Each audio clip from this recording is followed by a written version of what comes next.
অবশেষে নিজের ভুল বুঝতে পেরে নিজের বাচ্চাকে বাঁচিয়ে নিল অর্জুন। হ্যাঁ বন্ধুরা, আমরা এমনটাই দেখতে চলেছি সিঁদুরের মূল ধারাবাহিকে 420তম পর্বে। প্রথমেই দেখা যায় যে ভালোবাসা দিবসের দিনেই সকলে মিলে একটা খেলার আয়োজন করে। সেই খেলার মধ্যে প্রথমেই বাদ পড়ে যায়, কারণ যখনই তার সময় আসে সে একটা চিরকুট তুলে নেয়, তখনই সেখানে বলা থাকে যে প্রিয়ার কোন গুণটা তার কাছে খুবই ভালো লাগে এবং প্রিয়ার কাছে কোন গুণটা রয়েছে। তখনই অসীম বলে ওঠে যে মিথ্যা কথা বলা। এই বলে সেখান থেকে সে নিজেই বাদ পড়ে যায়, যেন তাকে আর কখনো কোনো প্রশ্নের উত্তর দিতে না হয়। তারপরেই মিষ্টির পালা আসে। মিষ্টি একটা চিরকুট তুলে নিতেই সেখানে লেখা আসে যে অর্জুনকে ভালোবাসার কথা বলতে হবে। এতে করে একটু লজ্জা পায় মিষ্টি। তখনই অর্জুন বলে যে তোমাকে সকলের সামনে কিছুই বলতে হবে না। তখনই আটকে দেয় মিষ্টি আর বলে যে না মিস্টার আওয়াস্তি, আপনাকে আমার অনেক কিছু বলার আছে, আর আজকে এই সময় আপনাকে বলার। এখন আমি বলতে না পারলে আর কোনোদিনও হয়তো বা বলতে পারবো না, তাই আমি চাই এই কথাগুলো আপনাকে বলতে। তারপরে সকল কিছুর জন্যই অর্জুনকে ধন্যবাদ জানায়, এতদিন তার সাথে থাকার জন্য, তার কেয়ার করার জন্য, এই ছোট্ট আওয়াস্তিকে তারকে উপহার দেবার জন্য, সমস্ত কিছুর জন্য ধন্যবাদ জানিয়ে নিজের ভালোবাসার কথা জানিয়ে দেয় সকলের সামনেই অর্জুনকে মিষ্টি। এতে করে অর্জুনও খুব খুশি হয়। তারপর আবারও খেলা শুরু হলে অর্জুনের পালা আসে। অর্জুন তখন একটা চিরকুট তুলে নিতেই সেখানে বলা হয় যে সে তার অনাগত সন্তানকে নিয়ে কি ভেবেছে, তাকে নিয়ে তার মতামত কী সেটা যেন সকলের সামনে বলে। অর্জুন কি বলবে কিছুই বুঝতে পারে না, চুপ করে থাকে। ঠিক তখনই মিষ্টি বলে যে কী হলো আওয়াস্তি, আপনি কেন চুপ করে আছেন? আপনার কি কোনো কথাই নেই? অর্জুনও কি কোনো কিছুই আপনি প্ল্যান করে রাখেননি? ঠিক সেই মুহূর্তে অর্জুন বলে যে অনেক কিছুই আছে প্ল্যান করে রাখা। ঠিক সেই মুহূর্তেই মিষ্টিকে এক গ্লাস পানি দেয়, আর ওই পানিতে অর্জুন নিজেই ঘুমের ওষুধ মিশিয়ে দিয়েছিল, যেন সেখানেই ঘুমিয়ে পড়ে মিষ্টি।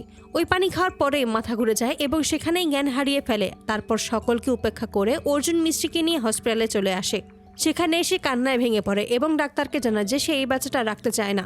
তখনই বলে যে ওনার কি সাইন আছে। তখনই সেই কাগজটা বের করে, যেখানে সমস্ত কিছুর আড়ালে মিষ্টির থেকে লুকিয়ে ওই কাগজটায় সাইন নিয়ে নিয়েছিল মিষ্টির। অর্জুনের কষ্ট হয়, তবু অর্জুন বলেছে হ্যাঁ সমস্ত কিছু ঠিক আছে, আপনি ওকে অপারেশন থিয়েটারে নিয়ে যান। অন্যদিকে বাড়ির সকলে চিন্তা করতে থাকে। তখনই অসীম অর্জুনকে ফোন করে। প্রিয়া মনে মনে বলে এত তাড়াতাড়ি করে ফোনটা করে নাও, আর সমস্ত খবর আমাকে দিয়ে দাও যে সত্যিই মিষ্টির বাচ্চা আর এই পৃথিবীতে নেই। এই গুড নিউজটা তো আমারই শোনার জন্য আমি মরিয়া হয়ে রয়েছি। অসীমের ফোন দেখে অর্জুন তখন বলে যে আমি জানি মিষ্টির কী অবস্থা সেটা জানার জন্যই ফোন করছিস, কিন্তু আমি কি বলবো যে নিজের হাতে সব শেষ করে দিচ্ছি, এটা আমি কখনোই বলতে পারবো না। অসীম তখন জানায় যে অর্জুন ফোন ধরছে না। তখনই কল্পনা বলে ওহো ঠিক সময় আমাদেরকে ফোন করে নেবে, এখন আর ফোন করার কোনো প্রয়োজন নেই। ঠিক তখনই প্রিয়ার ফোন বেজে উঠতে কল্পনা বলে অর্জুন ফোন করেছে। তখনই প্রিয়া কথাটাকে ঘুরিয়ে বলেছে না, আমার একজন ফ্রেন্ড কল দিয়েছে। তারা যখনই চলে যায় তখনই দেখতে পাই যে ওই সাধুই আসলে কল দিয়েছিল।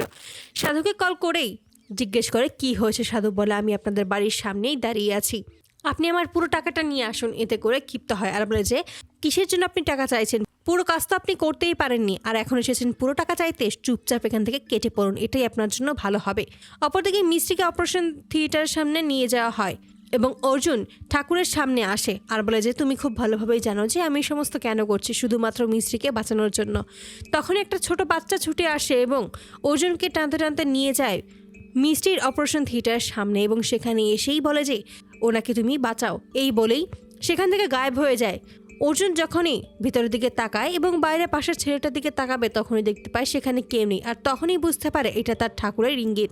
তার মাতারানী কখনোই চাইছে না যে এই বাচ্চাটা কোনো ক্ষতি হোক। তো বন্ধুরা, তোমাদের কি মনে হয় সেসব দেখে সত্যি নিজের বাচ্চাকে রক্ষা করবে অর্জুন?